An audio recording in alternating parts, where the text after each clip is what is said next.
Jumpa lagi dengan Echo with IMS.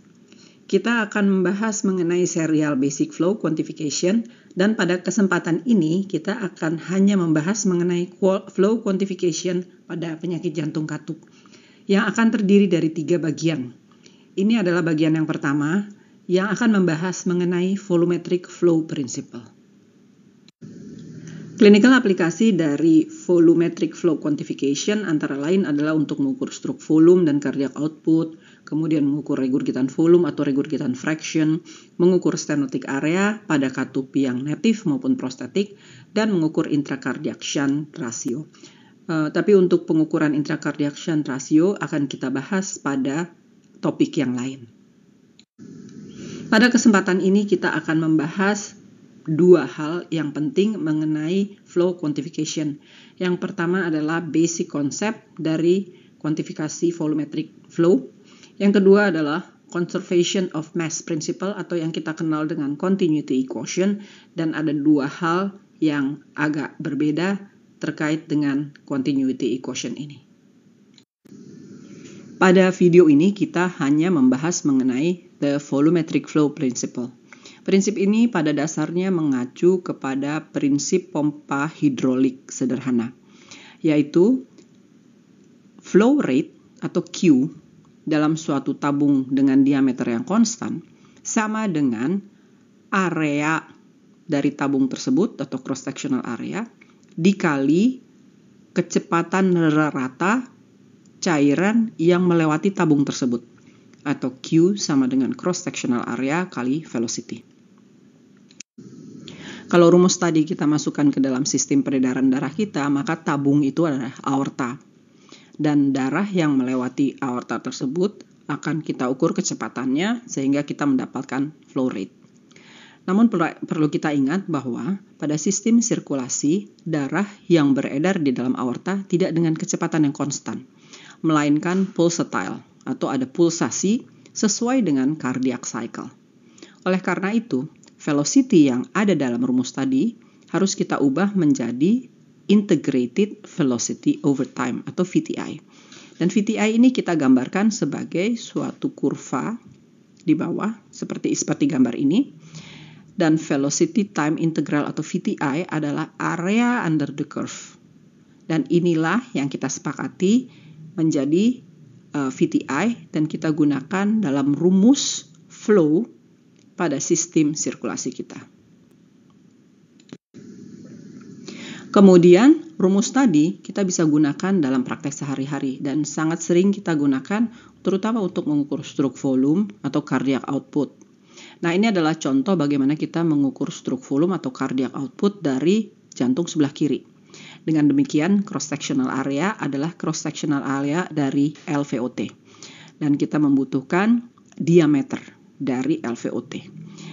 Ini adalah rumus di mana kita kemudian akan mendapatkan konstanta 0,785 D kuadrat atau diameter kuadrat yang kita sering kenal dan kita gunakan untuk mengukur stroke volume.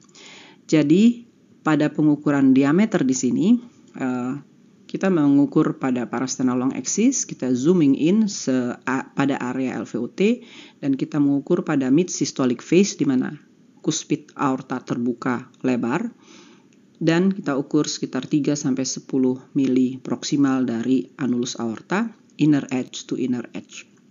Kemudian untuk LVOT VTI kita menggunakan 5 chamber view, katup aorta terbuka, kemudian kita letakkan sampel volume proksimal dari aortic valve, kira-kira areanya sama seperti kita mengukur LVOT diameter tadi. Jangan lupa kita pasang color dan kita usahakan color tadi separalel mungkin dengan ultrasound beam. Kemudian kita dapatkan, ini adalah gambaran spectral Doppler dari PW. Bentuknya seperti ini, ada envelope, tengah-tengahnya hitam dan ada closure artifact. Dan kita melakukan tracing di envelope-nya. Jangan bulu-bulunya. Dan yang penting juga adalah sweep speed. Jadi speednya ini minimal, kalau menurut guideline, 100 mm per second. Nah, setelah kita mendapatkan VTI, kemudian kita mendapatkan diameter, kita masukkan ke dalam rumus di sini, kita mendapatkan stroke volume, dan dari stroke volume kalau kita kalikan dengan heart rate, maka kita akan mendapatkan cardiac output. Karena sistem sirkulasi kita adalah sistem tertutup, maka tanpa adanya intracardiac shunt, flow yang keluar dari systemic circuit akan sama dengan flow yang keluar pada pulmonary circuit, atau dengan kata lain, stroke volume dari left ventricle atau cardiac output dari left ventricle akan sama dengan cardiac output dari right ventricle. Nah, tentu saja hal ini bisa kita aplikasi bahwa kita bisa mengukur cardiac output dari RVOT, yaitu cardiac output di jantung kanan. Dengan rumus yang sama, kita ukur RVOT cross-sectional area dari parasternal short axis setinggi arteri besar, kemudian kita ukur pada diastolic phase. Agak berbeda dengan LVOT tadi, ini pada diastolic phase. Kemudian kita ukur 3-10 mili proksimal dari annulus pulmonal, inner edge to inner edge, dan jangan lupa di zooming in. Kemudian kita mengukur RVOT VTI juga sama, hampir sama dengan LVOT VTI, dengan PW, sampel volume diletakkan sebelum katup pulmonal, kira-kira di area yang sama di mana kita mengukur RVOT diameter, dan color jet itu diusahakan separalel mungkin dengan ultrasound beam. Kita ukur envelope-nya dan bukan bulu-bulunya, dan ada closure artifact. Juga speed-nya adalah 100 mili per second. Nah, ini kemudian kita masukkan diameter RVOT, RVOT VTI, dan kita mendapatkan right ventricle stroke volume kalau kita kalikan dengan heart rate menjadi right ventricle cardiac output. Ada beberapa hal yang harus kita ingat dalam pengukuran ini, ada keterbatasan-keterbatasan juga. Yang pertama adalah dengan kita menggunakan Doppler echocardiografi, kita harus memastikan bahwa flow jet itu paralel dengan ultrasound beam. Dengan demikian kita perlu mencoba beberapa view untuk mendapatkan flow yang separalel mungkin dengan ultrasound beam. Pada alat echo tertentu ada yang disebut sebagai angle correction, dan ini sebetulnya tidak direkomendasikan. Dan perlu kita ingat juga kalau kita menggunakan color Doppler imaging setting dengan kecepatan 50-70 cm per second.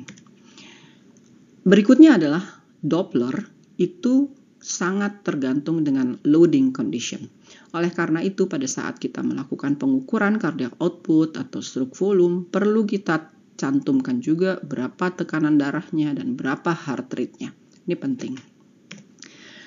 Ini juga tadi sudah ditekankan bahwa sweep speed maksudnya apa? Untuk meningkatkan akurasi. Karena kita mengukur time, ada unsur time di situ. Berikutnya adalah penggunaan dua dimensi echocardiografi. Tentu saja dengan dua dimensi echocardiografi kita mengukur distance. Jangan lupa pada rumus diameter dikuadratkan.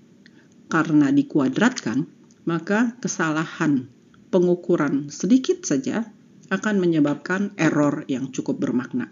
Oleh karena itu kita harus selalu menzooming gambar yang akan kita ukur. Kemudian kita harus mempunyai echo window yang jelas. Dan yang terakhir, kita juga harus mengukur pada fase dari cardiac cycle yang tepat. Seperti contohnya tadi untuk LVOT diameter pada fase sistolik, sedangkan untuk right ventricle outflow tract diameter pada saat diastolik. Ini adalah slide terakhir, jadi kita ingat bahwa kita bisa mengukur stroke volume dan cardiac output baik melalui jantung sebelah kiri atau lewat LVOT atau melalui right ventricle flow tract untuk jantung kanan. Kemudian berikutnya adalah kita harus mengukur dengan akurat. Ingat beberapa keterbatasan dari pengukuran Doppler dan 2D tadi. Selanjutnya bisa melanjutkan ke part 2, kita akan membicarakan mengenai conservation of mass atau continuity equation. Semoga bermanfaat dan happy scanning.